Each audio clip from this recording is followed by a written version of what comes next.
Tell my people, got another one for you. I spoke about it last time. I tell you I was going to talk about my experience on in Thailand during the border crisis with Thailand and Cambodia, and actually being in the countryside of Thailand, and bombs was dropping very close near to me. I was in the city of Kuhan, that's right next to the city where the first altercation happened. Kantalak is like literally a 10-minute drive.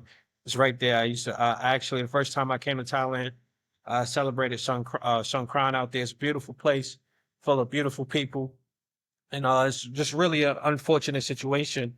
Like I said in my last video, my son's family is Thai. They actually live in that area, and they was displaced because of the event. I was in the area because I was renewing my visa, and I got to see the fan people's heart firsthand, and that's coming from that place, that location. You see people smiling and happy all the time, and people were still in good spirits. Everybody wasn't completely, oblivious to the idea that things could get better, but still, you know, fear and discontentment, was prevalent on a lot of people's faces.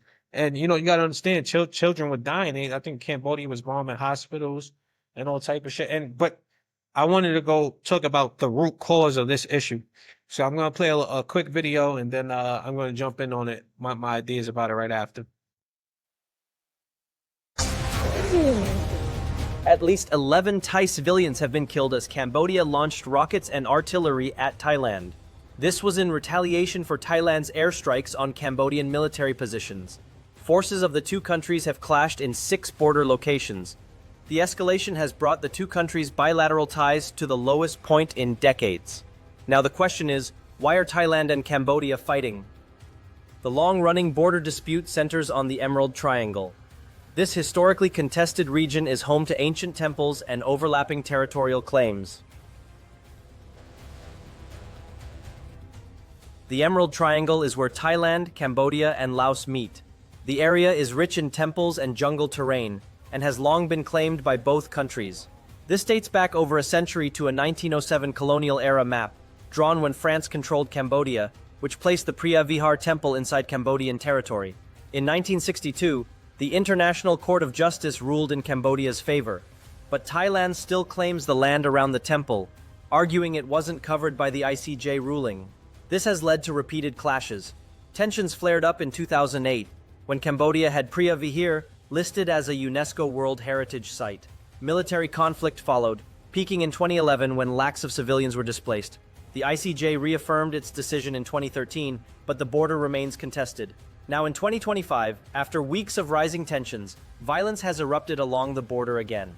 Thailand launched 6 F-16 jets, striking 2 Cambodian military sites. In response, Cambodia fired rockets and artillery into Surin province. Each side blamed the other for starting the clash. Cambodia called its response legitimate self-defense, while Thailand said Cambodia carried out a targeted attack on civilians. The current flare-up began in May, when a Cambodian soldier was killed in a border clash. Since then, both sides have traded blame and reinforced troops.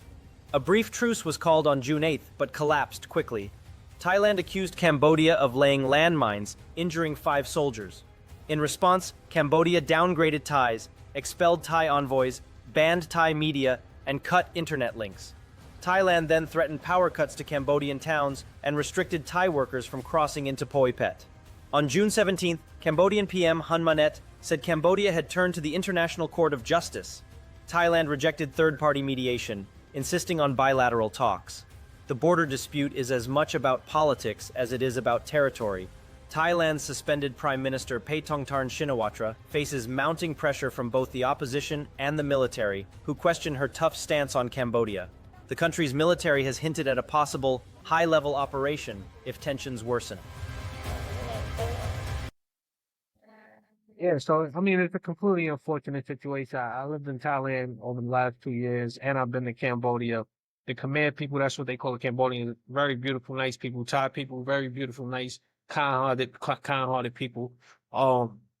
This is a place where people could be, not all people, because a lot of people might think Thailand is impoverished. In certain areas, like country parts, that is a bit impoverished. But if you live in the major cities, it's a lot more industrialized Western nations, and I say that as somebody that's from New York originally. Um, yeah, but this is an unfortunate situation that something like colonialism has led to.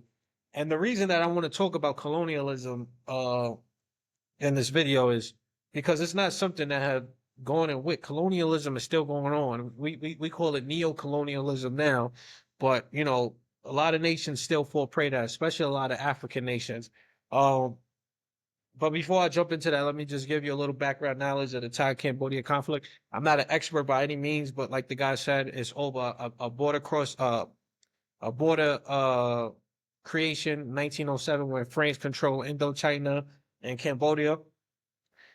Like people have to understand, you're like border states and nation, but that was a European concept. Like before that, Asia, Africa, it was just cities and then it was villages outlining, but you can travel freely across, any village. So Cambodians do have a natural right to some of these historical monuments and religious monuments, and I've visited some of them. They are very beautiful, but you can tell they're from the Khmer Empire, the Cambodian Empire that was there a long time ago. I'm not, voicing my opinion on whether Thailand and Cambodia is right. I think they're arguing over something. The argument is inconstructive. I think they're allowing something that was created by Europeans to divide them. They are similar people and they have a very similar origin. And, I feel like this is something they could work out, if they come to the table. And, violence is not going to be the answer to solve that for you, especially when it's your brother. You know what I'm saying? This is your brothers you're fighting with, basically. In my eyes, that's how I look at it as an outsider. But I've been here for a while, and I understand the dynamic relationship a bit, between the two nations. And it has been Thailand has never been colonialized. It has never been controlled by foreign interests, but Cambodia has, and so has Burma/Myanmar. And what you come to see is a lot of nations that was colonially controlled don't succeed uh in modern day. Like Cambodia, you had the Cambodian genocide with Angkor, you know what I mean, in the 67s that some parts of Thailand, China, and the US helped prop up. I think the guy named was Pol Pot. They killed millions of people, had people working in labor camps, starving them, taking them to the back of the field and busting them in the head with pickaxes and throwing them in ditches. You know what I mean? Myanmar, you had fucking military conflict amongst themselves, civil wars for decades now. And then anytime they start to um, have some democracy or semblance of a government propping up, it's another military coup, and that's something that we see with the colonialized mind. And it's still, look, if you look at Africa and America today, the Americas today, it still conflicts. You have African nations, like that's why I got Ibrahim Trudeau up there. That's one of my biggest heroes because he kicked out what we see today with neo-colonialists. He kicked out the French and the Americans who was coming into Burkina Faso, stealing their resources. You got Chad, Niger signing on with their triangular union, and he's trying to create an African state. And I hope he's very careful with it, and I hope his people don't betray him because it's similar to what Gaddafi was trying to do. The one thing I respected about Gaddafi, he might have been an Arab, but he didn't prone to just his Arabness and Islamness. He believed that he was an African first, and he wanted to unite all the African people. And I respected that and loved him about him. And he tried to make the African dinar, African dollar backed up by gold, and that's why he was really overthrown and killed, because they didn't kill him over. They might have had conflicted with him before about various things, but they never murdered him. Once that was his objective and he made it clear and he was going to United Nations calling shit out, they got him out of there quick. So I hope my brothers, I hope his people protect him, and I hope he can, accomplish the goal he wants to accomplish. But yeah, a lot of nations now, like if you look at the Ivory Coast, there's still, Africa has a whole bunch of resources. I didn't even know that Europe was rebuilt off the resources of Africa. 90% of the resources came from Africa. You know what I mean? To rebuild Europe after they destroyed themselves in World War II. You know what I mean? So there's no point that we should be treating African people as third-class citizens, because I'm of African descent. I know I ain't no third-class citizen.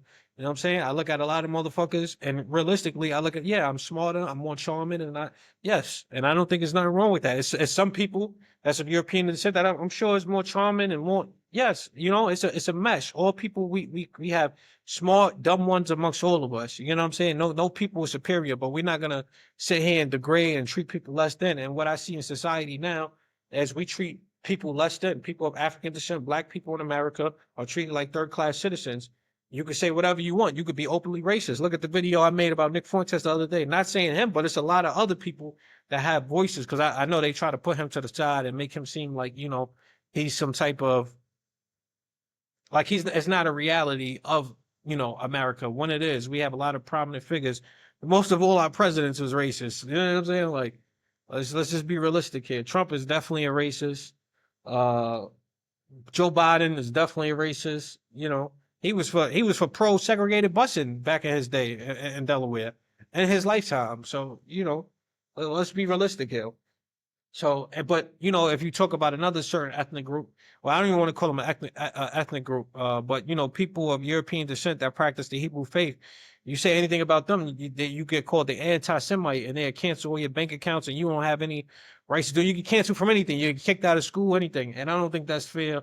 Or right, I don't think it's fair for anybody if you say anything bad about anybody. I believe in free speech at the end of the day. I don't think anybody should have to suffer consequences of losing a livelihood or anything like that. But should we condemn it and treat motherfuckers like outliers? Yeah, absolutely. Whether that's people degrading black people or white people, you know what I mean? And it goes the same, vice versa. It goes hand to hand. I feel like, in my opinion. Yeah, but I want to jump into this video. A couple months ago, Trump had cut USA. And this lady, she was like a ambassador for the UN, and she talks about it a little bit. And I just love her passion. And I haven't watched the video in a while, so I'm going to jump in a few points and throw some nuance in it. But let's get into it. USAID, but other NGOs. You look at DFID, which is the British equivalent, and many other smaller ones. Their sole purpose was to act as if they're coming to rescue Africa. They're coming to fill in the gaps in government services, gaps in education, gaps in healthcare, gaps in humanitarian services. They're coming in the guise of addressing issues to do with human rights, issues to do with environmental protection and social justice. They are coming in claiming that they're introducing grassroots initiatives that are going to help the people. And so they use that as a way to go into the most remote parts of Africa. They're talking about government advocacy. When you look at it on paper, it all looks really good. But they're actually wolf in sheep's clothing. They are using that open access sounding humanitarian to constantly destabilize governments. I can tell you right now, the majority of African leaders, and not just African leaders, but leaders in the developing world, are celebrating the exit of USAID. I was listening to a program, I believe it was CNN, and I was jumping up and down. It was a government official from Hungary. He was echoing the same sentiments. He said they are happy USAID is leaving Hungary because they are always supporting opposition.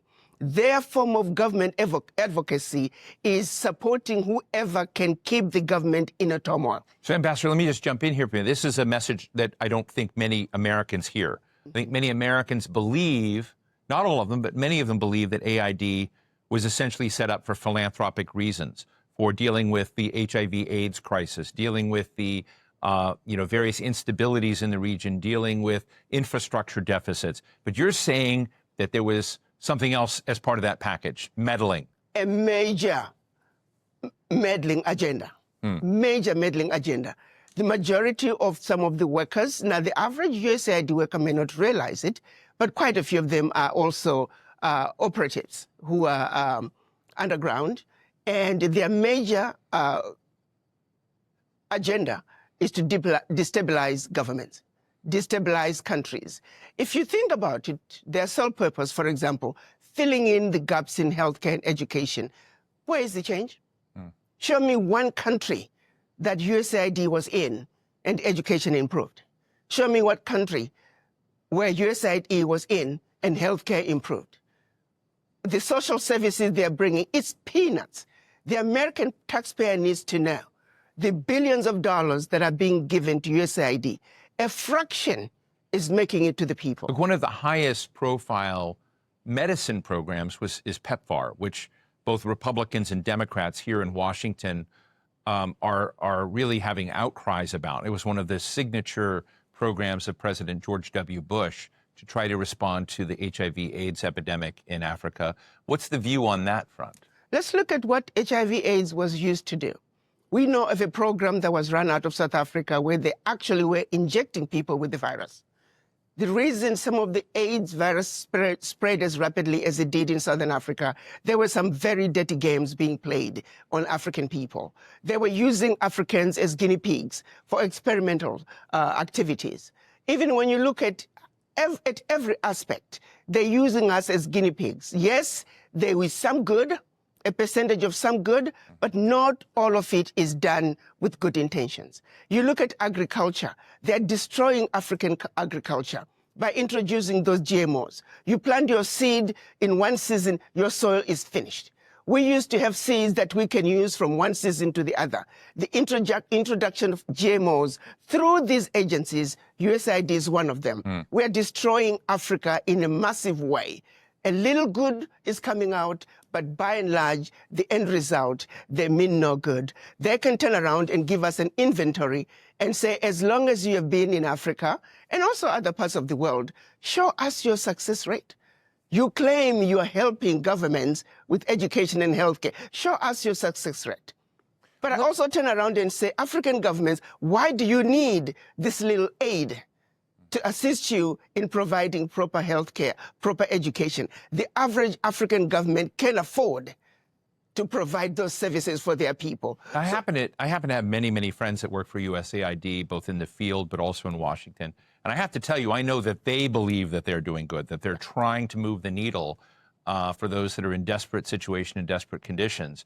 I think it's very interesting to raise the question of what the other political purposes are. But as you sort of look at the scene now, the French are very big in aid programs. As you mentioned, the British, there are also Chinese aid programs. Are all of these programs essentially power plays, and all of them need to be suspended? How do you see some of the other international programs in Africa now? Well, these are all underground covert operations. Why does Africa need them? Why do we need them? Africa has been the provider. If you look at Europe, Europe cannot survive without Africa. One situation that people don't realize, post-World War, when the US came up with the Marshall Plan, what they don't tell you is that the contribution through exploitation of African minerals was actually the biggest funder of the European Recovery Plan, ERP, aka the Marshall Plan. US contributed $13 billion, which is now present day $175 billion, which, by the way, the American taxpayer must be paid back. Nobody's asking for that money back. But what they don't tell you is that Africa, through exploitation of its resources by the Europeans, was actually a much bigger contribution to the European recovery post-World War II. Nobody talks about that. Why does such a continent that did so much to help Europe recover continue to be so poor?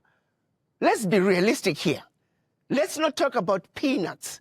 Africa does not need the aid. What we need is for those who are exploiting Africa to stop.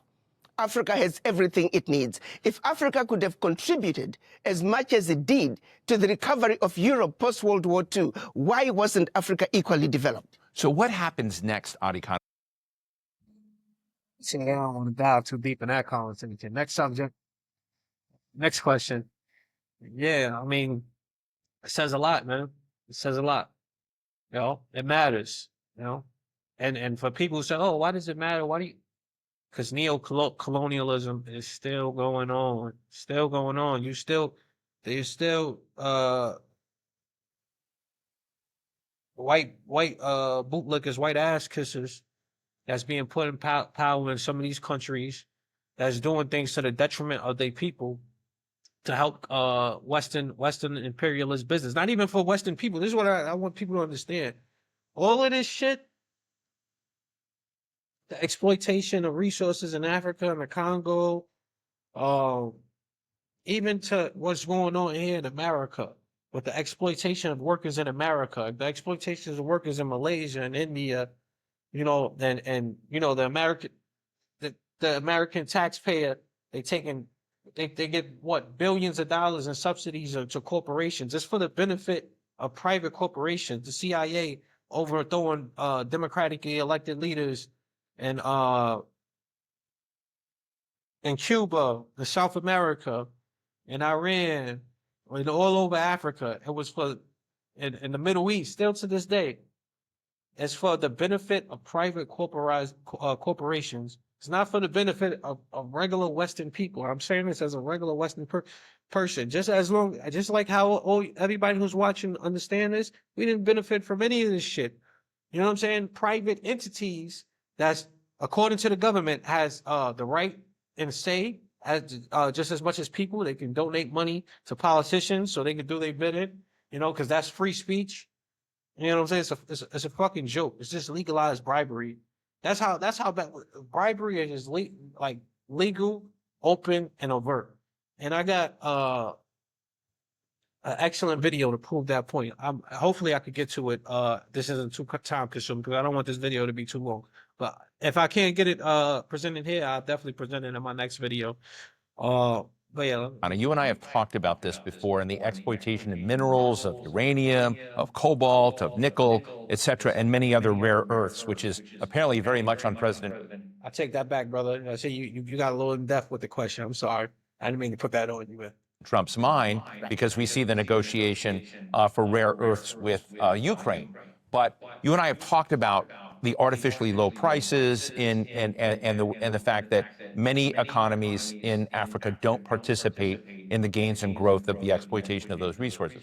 What happens now when these aid programs are withdrawing? Does the social contract between American mining operations or other global mining operations, does it give an opportunity for the power dynamic to shift and change? What will that look like? I think this is a wake-up call for the African leaders. To the same extent that President Trump is saying USA first, African leaders must also say Africa first. This is a wake-up call to the African leaders to take inventory of what is really happening in their countries. Do they really need the peanuts that are coming in as aid? What is really going out? If I may use the example of what happened in Niger when the government decided they were going to take over the mining of their uranium. The French companies that were mining the uranium were paying the government 80 cents a kilo for the uranium, and then turning around and selling the uranium to the rest of the world at 200 euros a kilo. So that one move from the Nigerian government to say we are now going to take ownership of our own uranium, they went from realizing about $1 billion in uranium resources to over 300 billion a year. Do you realize what I'm talking about? No amount of NGO could bring that kind of money. And this is only one mineral. Now imagine the country taking inventory of all their minerals and benefiting from their natural resources like the rest of the countries in the Western world. That is what African leaders need to look at. Do you see that in the horizon of African leaders right now? Do you see them? Who do you see as the standout winners of that kind of change? And who do you think is still chasing AID contracts? Let me tell you, we need to look at what's happening in Burkina Faso, Niger, and Mali. President Traore is standing up. He is saying the natural resources in Burkina Faso, they belong to the people of Burkina Faso. Niger is doing the same thing. Mali is doing the same thing. Every leader must look at what's happening in the Sahel nations to say, like anybody else, you must take care of your people. You have your natural resources.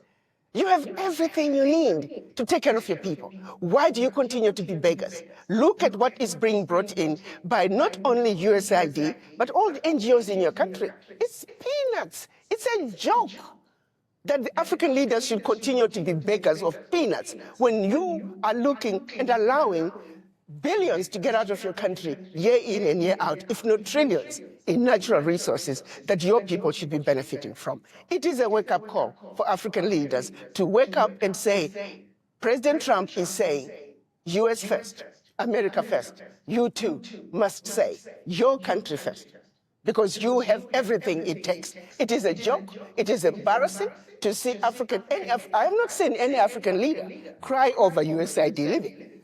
I can tell you for a fact, the average African leader privately is celebrating the exit of USAID because they know what is really going on. Let me ask you a geopolitical question. And again, you and I have had the opportunity on this show to talk about it before, which is the relationship of the United States broadly with the African continent. Now, I realize the continent has a lot of different nations, different countries that are part of it.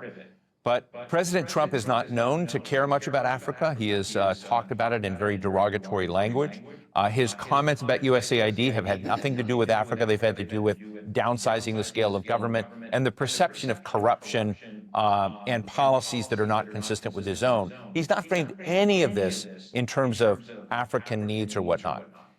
So when you think about that, what do you think is the possibility of changing the dynamics of the relationship between the Trump administration and African leaders when it doesn't seem to be on his radar screen? To be honest with you, why should African leaders care? Why should Trump care about Africa? He shouldn't care about Africa, to the same extent that the African leaders really shouldn't care about a relationship either. If the relationship can be worked out, that's wonderful. But if President Trump is saying, I have a mandate from my own people to take care of my people, and I'm doing what I need to do to take care of my people, African leaders need to take that same position. You see, it takes two to tango. If President Trump does not want a relationship with Africa, Africans shouldn't be begging for it.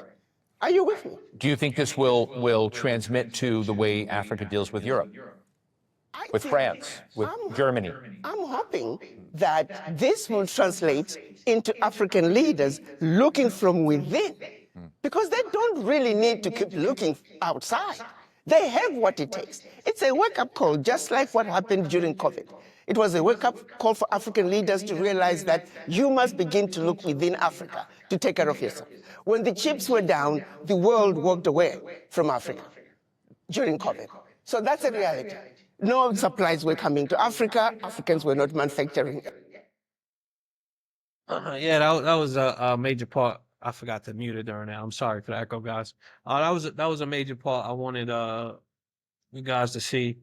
Another topic I just want to address real quick. A lot of people of African descent in the Americas, the Caribbean.